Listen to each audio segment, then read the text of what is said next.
Hey everyone, I am coming at you with an announcement for today. The reason why I'm here is because we have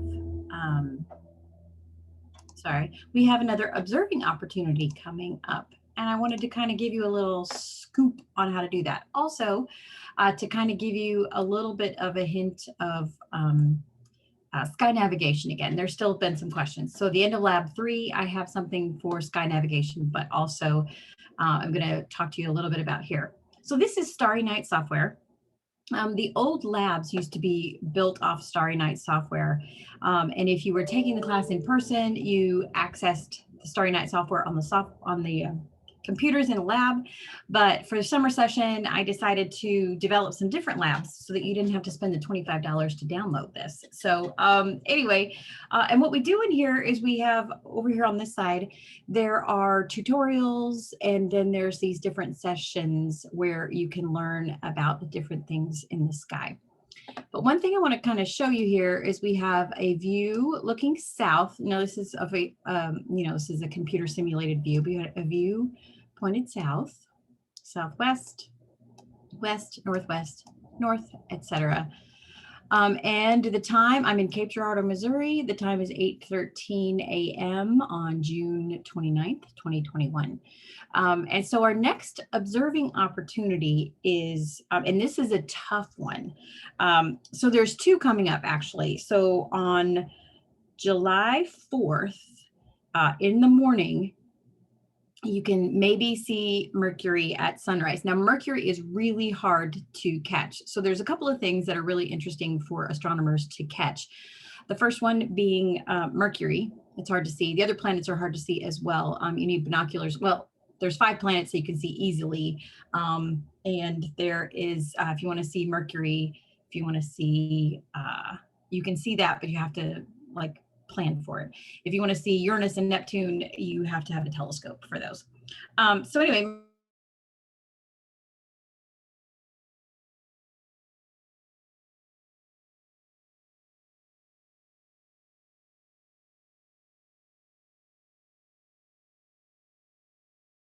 how to navigate.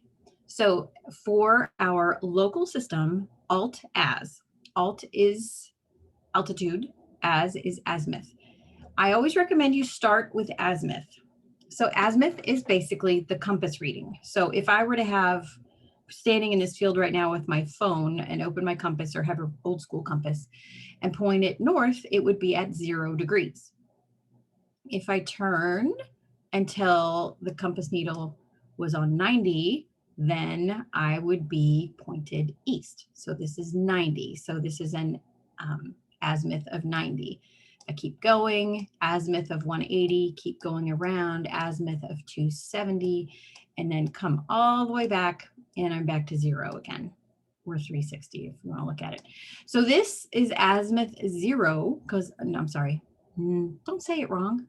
Altitude 0 is on the horizon.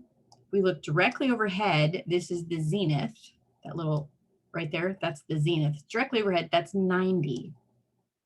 So if I were to tell you to go out and find an object at 90 degrees azimuth and 45 degrees altitude, you would start, point your compass at north, be at 0. You would turn until your compass needle said you were at 90, because I said the azimuth was 90. And then if I said that you need to look 45 degrees up, you'd be about halfway up, right? So these degrees are, especially with this flat screen, it's a little bit strange. And also with that, I have a big star chart. I should try to find it.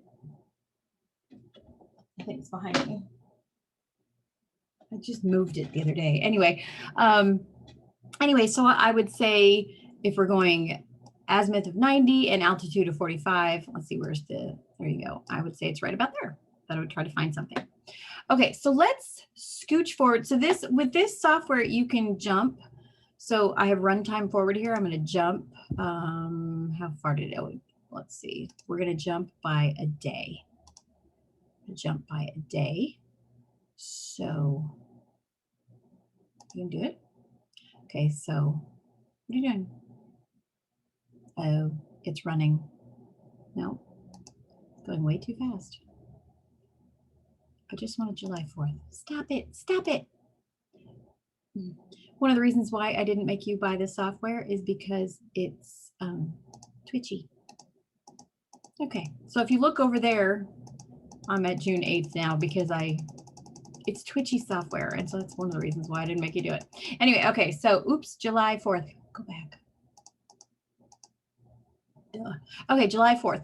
Looking toward the east. Now I'm going to make it dark, right? So it says we're at 1:30 p.m. So I am going to change that to 4:30 p.m. Nope, 4:30 a.m. Sorry. Boy, it'd be helpful if I would not mess things up. Okay, I'm going to zoom in. So this is sort of the sky again. And so if I were to tell you, ooh, look at that. So that's the moon, which is a waning crescent moon, 24. Oh, so you can see some data here, 24.43 days old. And if you look down, I can't point to it, but if you look down, maybe if no, I don't think I can. Anyway, it's got your right ascension and declination are shown on there. And then it also has your azimuth and your altitude. So the azimuth is a compass reading. It's at 96 degrees. So it's almost east. And the altitude is 28 degrees up. Pretty cool, right? All right. So we should be able to see Mercury if I can actually have the planets shown.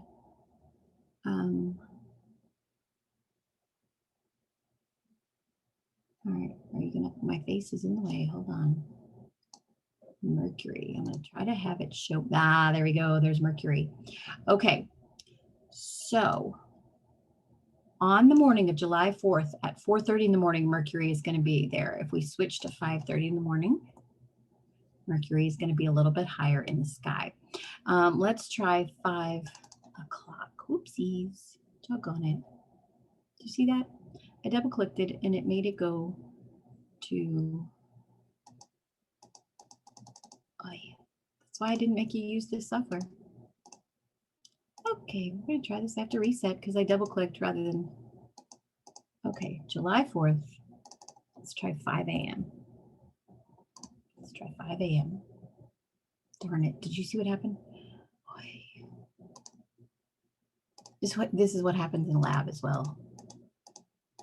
Okay, July 4th at 5:20. I'm not even going to try it again. Okay, so Mercury, I'm going to hide this. Mercury at 5:20 in the morning on July 4th will be at location, write this down. It will be at location azimuth 72 degrees and altitude 10 degrees. So that is where I need to write that down too. So Mercury is going to be at azimuth, I just said it, 72 degrees and altitude of 10 degrees at 5:20 in the morning. So any brave soul who, I mean, I would check the weather the night before to see how cloudy it's going to be. And then set your alarm and then see, maybe try to find a place where you can have a really good view of the eastern sky. Because if you have a mountain or anything or a hill that covers this, then you're not going to see it. I might get binoculars. And also you can download planetarium software on your phone. Sometimes you can get some free planetarium software, which will help you locate stuff. Anyway, if you have any questions, let me know. The next observing opportunity, let's see if I can do this without screwing anything up, is, like I said, July 11th. All right, so I'm at July 11th. We're going to go for, let's go 5 p.m. Okay, now let's go 6 p.m. Let's go 7, 8. There we go. So I'm going to look to the west. So there's this thing in, let's see, in the west. Where is the moon?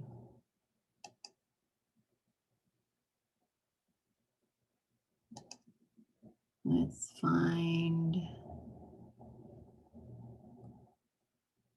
the moon. Aha. Okay.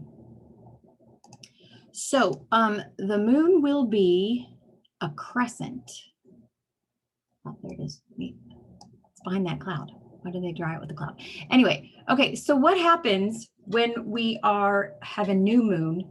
Then the moon is between the Earth and the sun, right? That's potential for a solar eclipse, but sometimes it's not aligned properly. And so it's just a new moon where we only see the shadow side. Well, then it moves off to the side and we see just a sliver of a crescent moon. And it's really kind of astrophotographers, they try to catch the newest moon possible. So let me look at this one. It says it's 2 days old. I have a app on my phone that tells me how much it's illuminated. I don't know that this one does tell you how much it's illuminated, but on July 11th at 8:20 p.m., it will be azimuth of 283 degrees, so almost to the west. So you start at north and you go all the way to 283 degrees, and you'll look up 16 degrees in the sky. Anyway, and so those are your two observing opportunities. I'm going to write that down as well. I'm doing my work while I'm doing my work. It's amazing how that works. Okay, 283 degrees and 16 degrees. Anyway, and so for the observing opportunities, you try to find one of these targets. The moon, you can look up the data on other websites, the time and date site. You can also just go out and know it's there and just go try to look for it. So I have you write up the azimuth and altitude because that actually, is the whole sciencey lab part of the thing, the technical part. So if you have any questions, if you need any help, whatever it is, let me know. I'm going to stop the share. Oops, nope. Okay, so if you have any questions, let me know. If you're going to try to go catch Mercury, I wish you the best of luck. I'm going to have to set an alarm and maybe go see if I can find it when I go out there. So anyway, yeah. Okay, have a good day.